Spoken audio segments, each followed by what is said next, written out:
Assalamualaikum warahmatullahi wabarakatuh.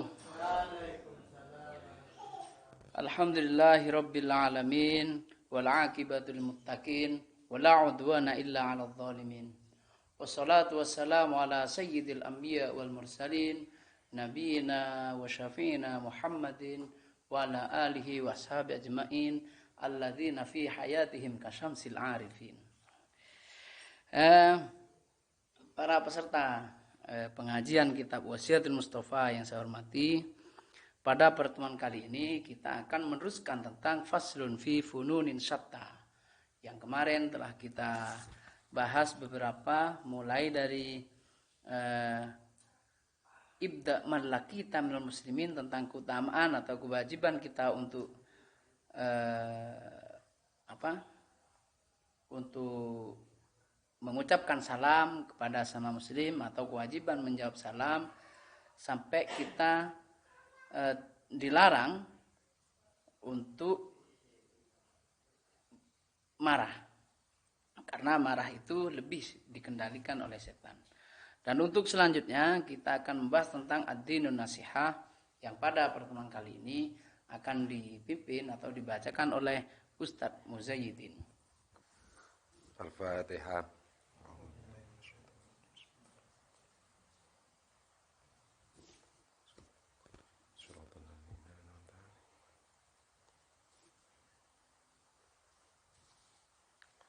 Bismillahirrahmanirrahim. Ya Ali yuhe Ali, ad-dinu utawi agama, an-nasihatu iku nasihat, lillahi katwi Allah wa li rasulihi lan utusane Allah, wa lil mu'minina lan kaduwe pira-pira wong mukmin. Nah, ini karena meneruskan dari Ustadz Samsul, atau yang kita sering panggil dengan Gus Samsul. Dan ini pertemuan terakhir. Nah, ya Ali, he Ali. Ini wasiat Nabi Muhammad kepada Ali. Ad-dinu nasiha lillahi wa li rasulihi wa lil mu'minin, bahwa agama itu nasihat untuk yang dikemukakan Allah, yang diturunkan kepada Rasul, dan diperuntukkan untuk beberapa orang mukmin. Karena dalam agama itu terdapat berbagai macam nasihat untuk kita laksanakan. Ya Ali yuhe Ali, saatun utawi pitung golongan, min ummati bayani saking pira-pira umat ingsun, fil jannati iku tetep ing dalem swarga. Sabun swiji iku arek nom taibun kang tobat. Lagi wasiat Nabi Muhammad kepada Sayyidina Ali itu ada 7 golongan, di mana 7 orang ini atau golongan ini nanti akan masuk surga. Yang pertama itu adalah sabun taibun, yaitu pemuda yang tobat. Tidak menunggu usia tua untuk bertobat, tapi muda bertobat. Itu lebih disukai Allah ketimbang yang sudah tua, yang umur 50, 55, 60, karena memang sudah tidak memikirkan apa-apa kecuali kematian. Maka anak muda yang bertobat seperti sampean itu lebih baik ketimbang orang yang tua-tua itu. Kalau orang yang sudah tua memang semestinya, karena anak sudah tidak dipikirkan, harta sudah tidak dipikirkan, dunia juga sudah tidak dipikirkan, yang dipikirkan hanya apa nanti yang akan dibawa mati. Tentunya mereka bertobat memang sudah seharusnya. Tapi bagi anak muda seperti kita, sampean lah, kalau saya agak tua ya, seperti sampean bertobat itu lebih baik. Mulai dari sekarang, karena itu lebih disukai oleh Rasul dan Allah. Yang kedua, waman tasaddaqa sirron, waman lan wong tasaddaqa kang sedekah sapa wong sirron kelawan samar. Yang kedua ini adalah orang yang mau bersedekah dengan samar. Artinya tanpa ada yang mengetahui. Di hadis yang lain itu Barang siapa yang mau sodako, tangan kiri jangan sampai ada yang tahu. Oleh karena itu sodako ini ya penting untuk tidak diketahui oleh orang lain. Nah, jika kemudian sodako ini diketahui oleh orang lain, nah, efek sampingnya ini akan sangat luar biasa. Apa? Satu, itu riya. Bisa jadi kalau kita sodako itu di depan umum, itu ada gambaran orang ini untuk memiliki sifat riya. Dan tentu berapapun yang disodakohkan, jika dalam dirinya atau dalam hatinya terdapat secuil sifat riya, maka sodako itu tidak akan pernah diterima oleh Allah. Yang ketiga, waman yuaddi, waman lan wong yuaddi kang nekani sapa wong salat duha ing salat duha. Lagi orang yang dijamin masuk surga itu adalah orang yang mau menunaikan salat duha. Nah, tentu ini tidak kemudian kita salat duha lantas tidak mau bekerja ya, karena memang sholat duha ini salah satu cara agar rezeki kita itu lancar. Jika demikian ya nggak usah kerja, ya bukan. Kita tetap harus sholat duha dan tetap harus bekerja. Lagi yang selanjutnya, waman lan wong kana kang ono sapa wong dhahabu malihi opo ilange artone wong ahwanun iku luweh abot alaihi ing atase wong min fawati sholati wahidin saking ilange salat kang siji.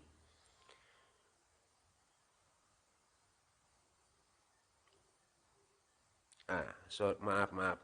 Dhihabu malihi opo ilange artone wong ahwanun iku luwih gampang alaihi ing atase wong min fawati sholati wahidin ketimbang saking ilangi sholat wahidatin kang siji. Yang selanjutnya ini adalah hilangnya harta ya, maksudnya harta itu mau ada ataupun tidak ya kita santai-santai saja ketimbang kemudian kita harus meninggalkan sholat. Atau sekarang yang lebih bahaya itu kita kehilangan harta, itu kecewanya luar biasa, tapi meninggalkan sholat satu saja itu biasa-biasa saja. Ini bahaya. Jadi harus dibalik ini. Sholat itu penting dan harta itu ya begitu. Datang ya kita ambil, nggak datang ya biarin saja. Yang penting kita sholat. Ma'al imami beserta imam. Nah, ini berarti sholat berjamaah. Jadi orang sholat berjamaah itu luar biasa. Maka ada satu cerita itu ya, bahwa ada seorang ini yang sulit rezekinya, sempit. Kemudian datang ke Mbah Hamid Pasuruan itu, minta amalan agar rezekinya itu lancar. Maka dawuhnya Mbah Hamid cukup satu, sholat jamaah subuh. Nah, itu saja, sholat jamaah subuh. Nah, kalau tidak percaya sampean coba, jangan lama-lama, 6 bulan saja atau setengah tahun. Coba itu, sholat jamaah subuh itu. Nah, kita buktikan nanti selama 6 bulan itu bagaimana rezeki kita. Nah, ini kalau kita sholatnya berjamaah itu ya.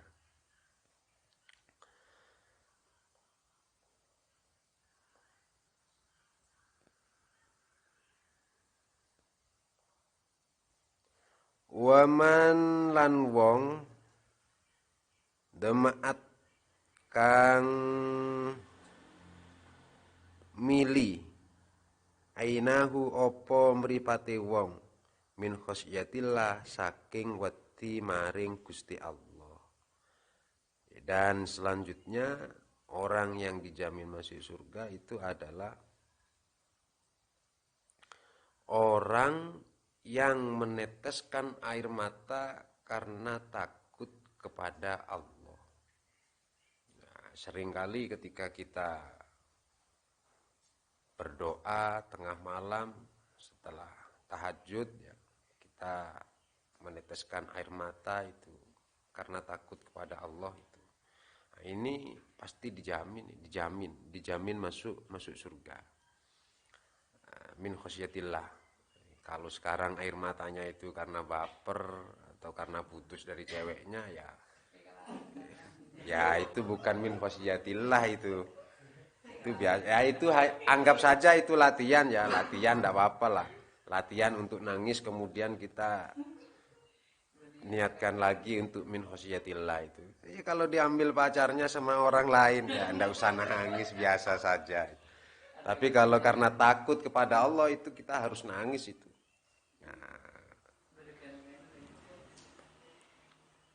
Waman lan wong zahama kang lomba al ulama'a ing ulama fi majalisihim ing dalem nggon lungguane ulama. Dan yang terakhir, orang yang dijamin masuk surga ialah orang yang senang duduk di majelisnya para ulama. Ya banyak sekarang ya para kiai, para ustadz itu sekarang sudah membuka majelis secara umum. Nah, kalau kita senang datang ke majelis tersebut, siapapun kiainya dan siapapun ustadznya, maka kita termasuk manzahamal ulama fi majalisihim. Nah, tentu kalau kita pertegas lagi, ya maka ini adalah ulama yang ahlu sunnah. Ya, kalau yang bukan ahlu sunnah, jangan kalau bisa. Ini berkaitan dengan ngaji yang kitab yang pertama, Risalah Ahlus Sunnah wal Jamaah itu. Nah, jadi saya ulangi lagi bahwa orang yang senang, yang berlomba-lomba duduk di majelisnya para ulama, ini adalah orang yang dijamin masuk surga. Nah, di zaman sekarang untuk duduk di majelis ulama itu tidak sulit sebenarnya dibandingkan dengan zaman-zaman terdahulu. Karena apa? Karena sekarang semuanya dekat. Banyak sekali majelis-majelis ulama ini yang sebenarnya kalau kita mau, kita harus menghadirinya.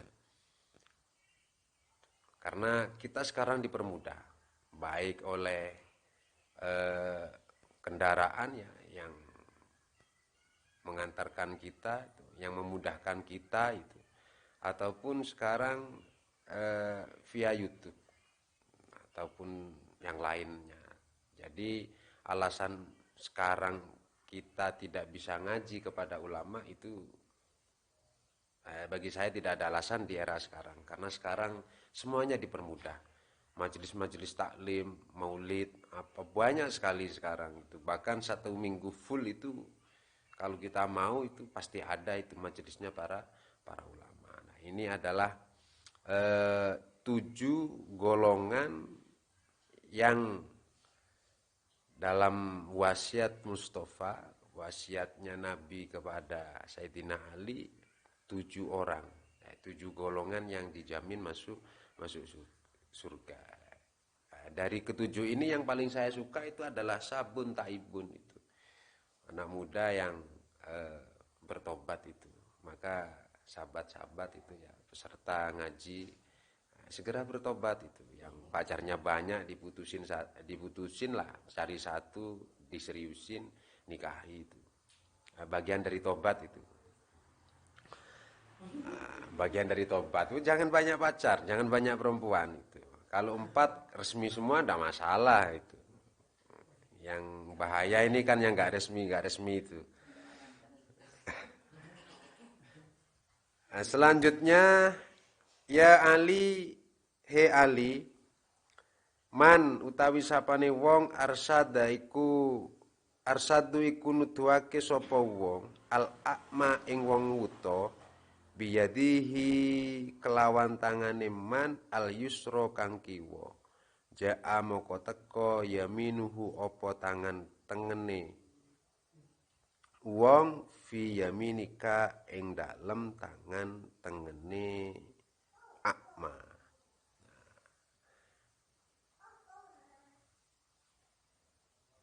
Hadis atau wasiat dari Nabi Muhammad yang kesekian kalinya itu adalah barang siapa yang mau menunjukkan orang buta dengan tangan kirinya, maka tangan kanan orang buta itu nanti di yaumil kiamah itu akan datang bersama kita. Itu ya, maksudnya pertolongan ya. Jadi pertolongan kepada orang yang buta itu penting sekali itu. Kalau sekarang itu lafat ini kan buta mata. Akma itu buta mata. Jadi ada orang buta mau nyebrang, kita seberangkan, itu baik sekali. Nah, ini menunjukkan bahwa dengan tangan kiri ya, dengan tangan kiri orang yang mau menunjukkan orang buta itu nanti balasannya luar biasa sekali di hari kiamat itu. Apalagi kita menunjukkannya dengan tangan kanan itu. Nah, dalam arti lebih luas lagi, wasiat ini bahwa saling tolong-menolong antar satu dengan yang lain, saling menunjukkan suatu kebenaran antar satu dengan yang lain itu adalah bagian terpenting dari kehidupan kita. Nah, kalau orang buta saja saya kira ya, orang yang buta mata sekalipun ataupun orang buta hati dan buta-buta pengetahuan ini harus kita tunjukkan.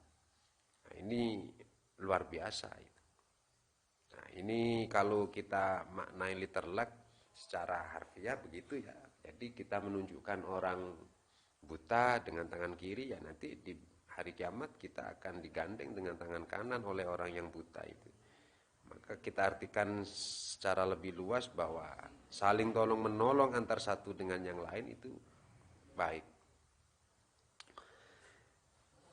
Ya Ali he Ali, idza kana nalikane ono al insanu sapa menungso fi sakaratil mauti ing dalam sakaratul maut, fa inna mafasilahu moko sak temene ros-rosane wong taslimu iku uluk salam ala ba'din ing atase sebagian, takulu ngucap assalamu alaik. Fa ini moko sak temene ingsun mutu iku mati sapa ingsun. Wa kadalan koyok mengkono-mengkono kesebut asy'aratu utawi rambut albaidho kang putih ala sya'rati ing atase rambut as-sauda kang ireng. Ya, jadi nasihat Sayyidina Ali yang kesekian nasihat Nabi Muhammad atau wasiatnya Nabi Muhammad yang kesekian kali untuk Sayyidina Ali itu ketika manusia ini dalam keadaan sakaratul maut, maka seluruh bagian tubuh dari orang tersebut ya itu mengucapkan salam kepada bagian yang lain. Jadi antar satu bagian ke bagian yang lain itu mengucapkan salam, tangan ke kaki, demikian juga ke leher, semuanya itu mengucapkan salam. Fa inni mutun, saya sekarang mati. Wahai kaki, sekarang saya mati. Wahai tangan, saya sekarang mati. Itu kalau kita dalam keadaan sakaratul maut. Jadi semuanya. Nah, sama halnya rambut yang putih itu juga memberi salam kepada rambut yang hitam. Nah, ini adalah tanda bahwa kalau putih itu sudah dekat. Bagi sampean kalau mau dekat dengan kematian, ya segera rambutnya dicat putih itu. Iya, itu kalau rambut sekarang itu sudah putih secara alami ya, secara alami ini bukan dibuat-buat, ya itu tanda bahwa sebentar lagi Anda akan menemui yang namanya sakaratul maut itu. Kalau ingin cepat-cepat ya segera diputihkan rambutnya enggak apa-apa. Biar punya saya saja yang hitam itu. Kalau punya sampean mau segera diputihkan, nah saya persilahkan itu. Nah, ini tanda saja ya. Apakah kemudian mati? Ya belum tentu. Banyak yang hitam muda-muda seperti sampean juga banyak yang mati itu rambutnya hitam itu. Nah, cuma ini tanda saja. tanda kalau sudah rambut itu sudah mulai putih, ya umur semakin bertambah dan kita akan semakin mendekati kematian. Nah, tentu setiap hari itu kematian kayak CCTV terus mengintai kita itu. CCTV itu begitu, terus diintai sampai dimanapun berada di sana diintai itu. Nah, kematian juga demikian, kita selalu diintai. Maka kalau ingin segera mati, ya silakan rambutnya diputihkan itu. Nah, ini tanda saja sebenarnya. Tanda kalau sekarang rambut sudah mulai beruban itu. Nah, itu sudah melambaikan tangan, melambaikan salam perpisahan kepada rambut hitam, bahwa sebentar lagi kita akan mendekati kematian. Dan yang terakhir, wasiat yang terakhir, ya Ali, he Ali, ifit ngrekso sira wasiati ing wasiat ingsun kama hafat taha kaya oleh ngrekso sapa ingsun ha ing wasiat min Jibril saking malaikat Jibril an Rabbi saking pangeran ingsun taqaddasat kang maha suci sapa pangeran apa asmauhu pira-pira asmane Rabb wala ilaha lan ora ana pangeran ghairuhu sakliyane roh. Dan yang terakhir, ujung dari kitab Wasiatul Mustafa ini adalah seluruh mulai awal sampai akhir ini Nabi berpesan agar menjaga. Maksudnya menjaga itu dilaksanakan.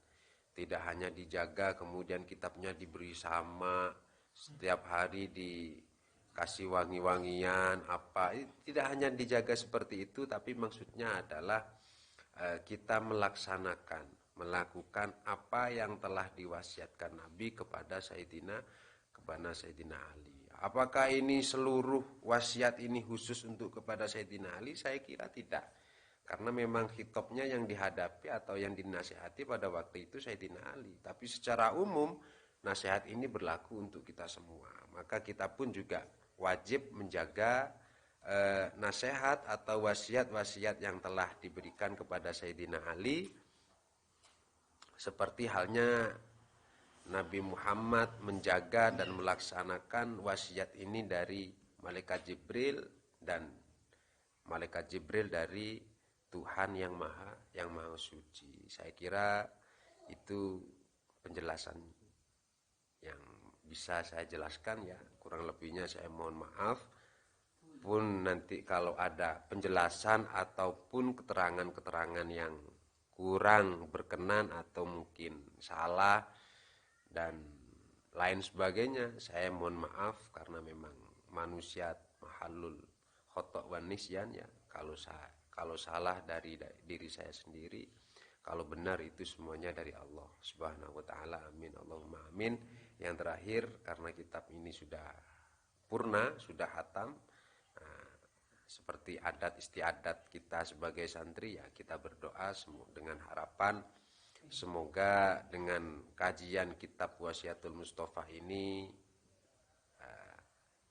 kita menjadi manusia yang lebih baik, menjadi manusia yang sempurna, dan tentunya dengan harapan dengan kajian kitab Wasiatul Mustafa ini nanti di hari kiamat kita mendapat syafaat beliau Kanjeng Nabi Muhammad Sallallahu Alaihi Wasallam. Amin Allahumma amin.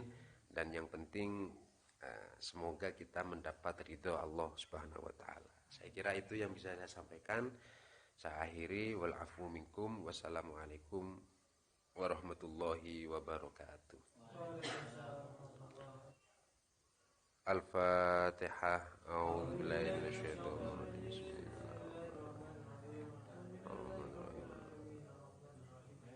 Iyyaka na'budu wa iyyaka nasta'in. Ihdinas siratal mustaqim. Shiratal ladzina an'amta 'alaihim ghairil maghdubi 'alaihim waladdallin. Amin. Bismillahirrahmanirrahim. Alhamdulillahirabbil alamin. Allahumma shalli ala Muhammad wa ala sayyidina Muhammad. hamdan syakirin, hamdan na'imin, hamdan ni'ama wa yukafi mazida ya Rabbana lakal hamdu bima yanbaghi li jalali wajhika wa atim sultanik. Allahumma shalli ala Muhammad wa ala sayyidina Muhammad salatan tunjina biha min jamil awwalil afat wa taqdirana biha jamil hajat wa tutahhiruna biha min jamil sayyi'at wa tarfa'una biha indaka darajat wa tuballighuna biha aqsal min jamil khairat fil hayati wa ba'dal mamat.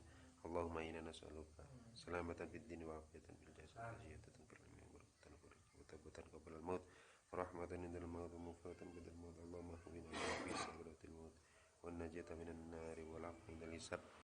Rabbana atina fid dunya hasanah wa fil akhirati hasanah wa qina adzabannar. Wa sallallahu ala sayyidina Muhammadin nabiyil ummi wa ala alihi wa sallam. Subhana rabbika rabbil izzati amma yasifun wa salamun alal mursalin walhamdulillahi rabbil alamin. Bi hurmatil Fatihah. A'udzu billahi minasyaitonir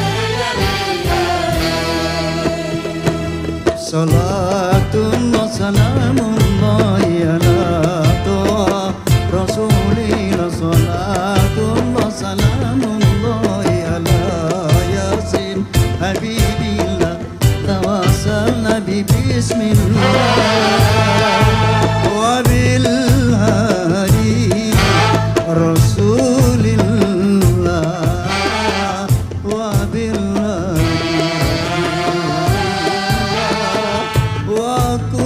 mujahidin bi ahlil badri